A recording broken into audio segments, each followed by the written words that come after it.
Bonjour à toutes et tous. Le 17 mars est sorti en version définitive GIMP 3.0. Je l'ai installé sur mes versions d'ordinateur Windows 11 et Windows 10 et je voudrais prévenir tous les utilisateurs de Windows et aussi mes abonnés qu'après l'installation de GIMP, celui-ci supprime pas l'ancienne version 2.10.38 de votre ordinateur. Vous vous retrouvez donc avec deux versions de GIMP qui vont être totalement différentes. De plus, j'ai remarqué que lors du traitement des fichiers RAW, GIMP change d'interface lorsque nous importons ces fichiers depuis Darktable ou RAW Therapy.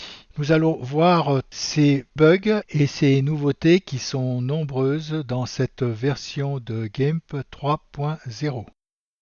Donc nous nous retrouvons dans l'interface de GIMP à l'ouverture où nous avons la fenêtre de bienvenue et ce que je voulais vous montrer c'est que sur votre ordinateur vous allez vous retrouver avec deux GIMP, le GIMP 2.10.38 et le GIMP 3.0. Là je suis actuellement sur le 3.0. Et si je vais cliquer sur le GIMP 2.38, vous voyez que là, rien ne va se passer. Il faudra que je ferme GIMP 3.0 et si maintenant je clique sur le 2.38, vous voyez que l'ancienne version s'ouvre normalement. Je suis allé plus loin pour comprendre ce qui se passe. Et nous avons deux installations de GIMP sur notre ordinateur. Donc je vais fermer ceci.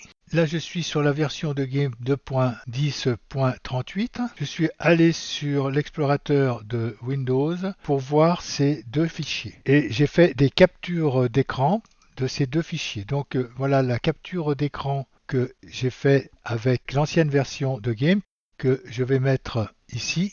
Et là, la capture d'écran que j'ai fait avec la dernière version de GIMP. Donc dans ces deux captures, nous nous retrouvons avec pratiquement les mêmes fichiers. Donc nous avons deux installations bien distinctes de GIMP. Alors par contre, comme j'ai constaté que j'avais des bugs lorsque je travaillais avec Windows, donc je vais fermer ces captures et rouvrir GIMP. Fermer ce GIMP que j'ai ici, l'ancienne version 2.10, et rouvrir la version 3.0. Donc avec cette version, vous voyez l'interface que j'ai ici de GIMP. Et si je vais prendre un fichier RAW, j'en ai un qui est ici, je clique dessus. Cela va m'ouvrir automatiquement Darktable pour traiter ce fichier RAW. Et lorsque je ferme Darktable et que je reviens dans GIMP, vous voyez mon interface va afficher à présent des grandes icônes plutôt que de garder l'interface que j'avais avant. Là, il va me demander la colorimétrie que je veux choisir. Prendre une relative, je vais faire conserver.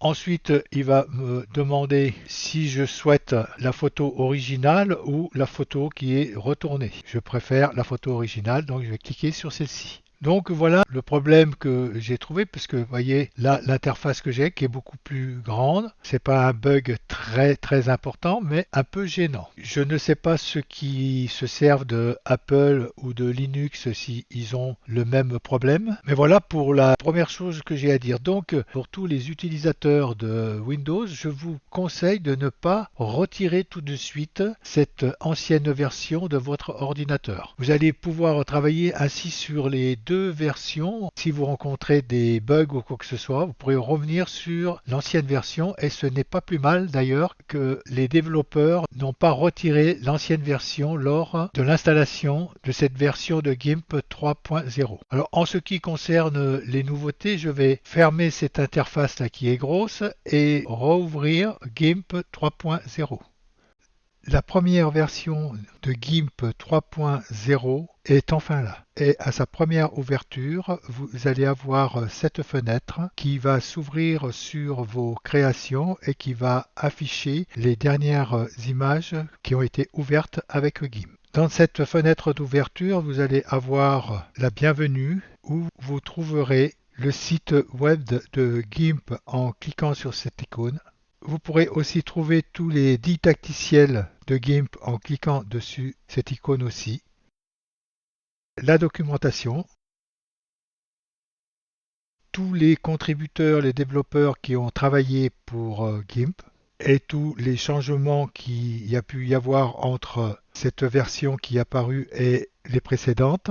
Et vous pourrez, en cliquant ici, faire un don. Il ne faut pas oublier que GIMP est un logiciel libre de droit et que tous les développeurs méritent une récompense à leur travail. Sur le deuxième bouton, vous avez Personnalise. Alors c'est dans cette page que vous allez pouvoir personnaliser l'interface de GIMP. De mon côté, j'ai travaillé avec Photoshop, donc cette interface, je l'ai mis façon Photoshop. Mais la première interface qui va s'ouvrir si vous n'avez jamais travaillé avec GIMP ne sera pas la même. Je vous invite à regarder mes tutoriels sur l'interface de GIMP que vous retrouverez soit sur le site ou soit sur les réseaux sociaux. Donc dans cette interface, nous avons la couleur que détermine par défaut GIMP, qui est une couleur comme ceci foncée. Nous pourrons choisir entre trois couleurs, la couleur claire, comme ceci, la couleur gris et la couleur foncée que j'ai actuellement.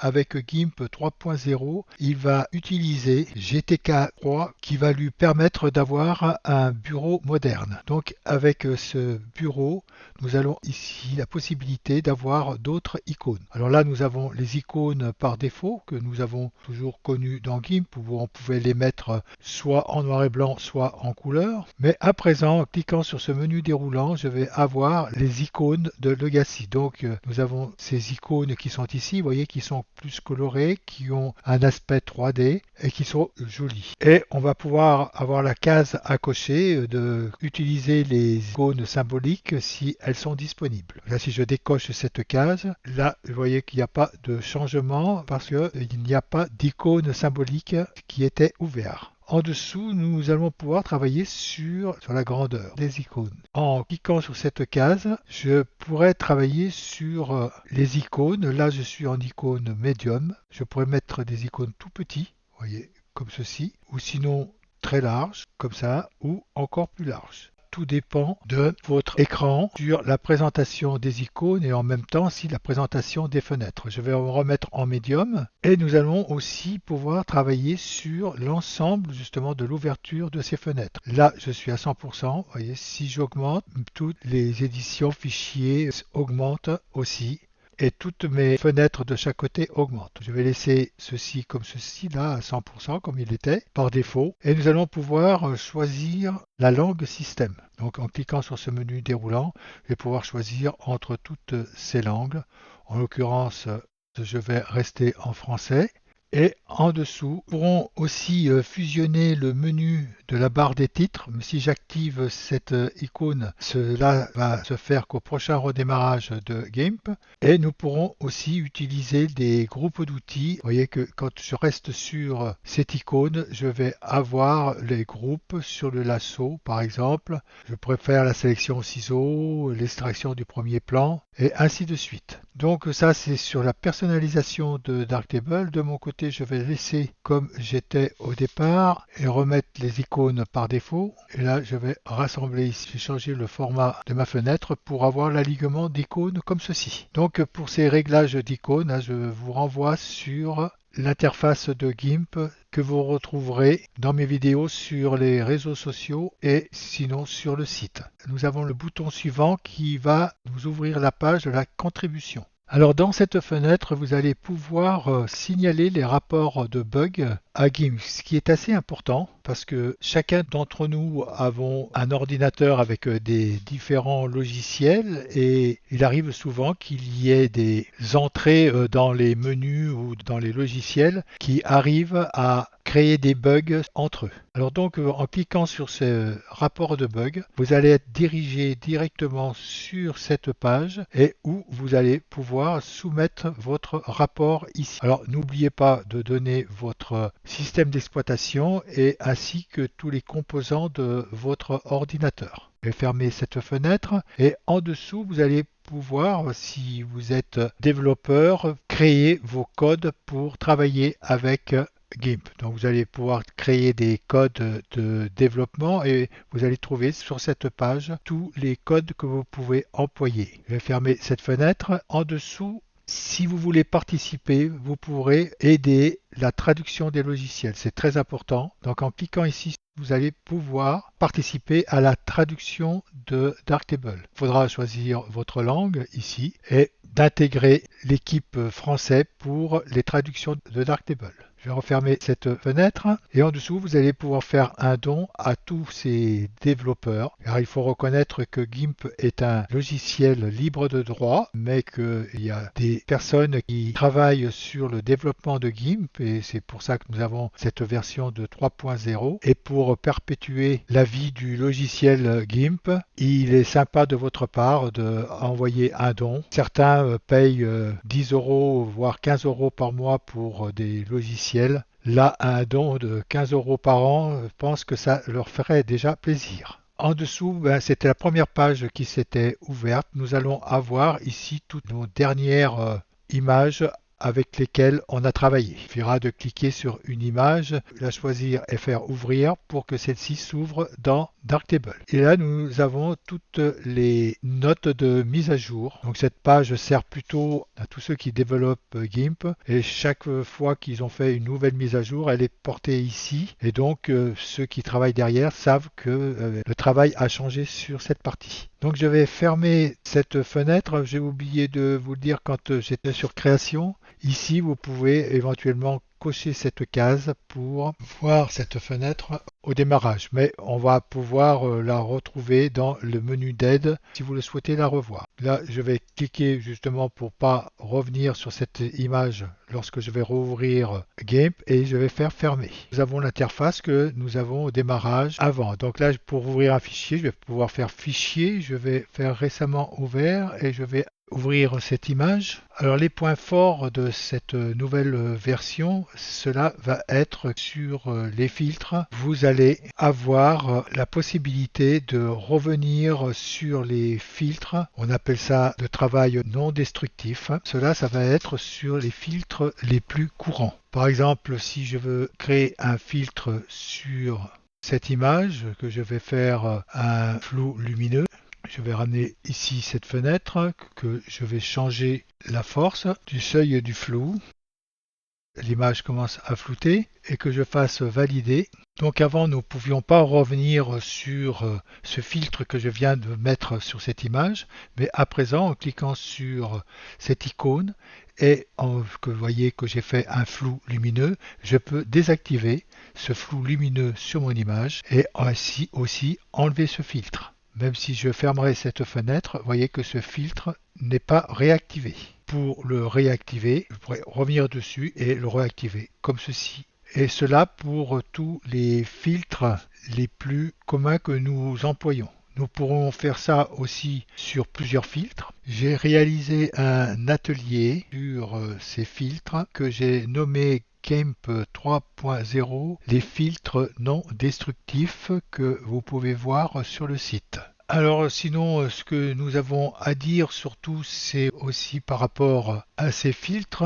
Dans le développement, nous avons un nouveau plugin. Exemple, donc il y a tous ces filtres que nous propose GIMP et à présent que GIMP 3.0 est sorti en version définitive, je vais réaliser sur ces filtres un tutoriel car ces filtres semblent être très intéressants et lorsque je vais cliquer sur un de ces filtres, vous allez voir dans cette boîte de dialogue qu'il y a des greffons à monter pour ces filtres. Donc je regarde tout ça et je vous ferai un atelier sur ces nouveaux filtres de GIMP 3.0. Et je vous ferai aussi un autre atelier sur la mise en place des plugins que je vous ai proposés sur le site et tout particulièrement pour Nick Collection sur cette version de GIMP 3.0. Que dire encore de cette nouvelle version ? Beaucoup de choses. L'interface de l'utilisateur avec été mise à jour avec GTK3, ce qui va nous permettre de faire des meilleures mises à l'échelle et que le système va utiliser désormais l'encodage CSS et ce qui va nous permettre de faire des effets avec des couches non destructives comme on vient de le faire avec ce flou que j'avais fait sur cette image. Et il y a aussi sur la gestion de l'espace colorimétrique qui a changé dans GIMP grâce à une meilleure intégration avec la bibliothèque GEGL. GIMP offre désormais des prises en charge plus étendues sur le réglage des couleurs dans GIMP. Donc dans cette palette de couleurs, l'aspect a été modifié et nous allons retrouver en plus les couleurs CNJN et nous pourrons travailler ici avec ces couleurs et en revenant dans les couleurs traditionnelles de GIMP, nous allons avoir un modèle TSV avec un profil RGB qui va être un nouveau profil incorporé dans GIMP. Je vais fermer cette palette de couleurs. Dans aussi les sélections, nous allons avoir des nouvelles sélections qui sont flottantes. Avant, dans GIMP 2.10, nous pouvions couper et flotter et maintenant nous allons pouvoir copier et flotter. Des traductions à faire aussi dans cette partie.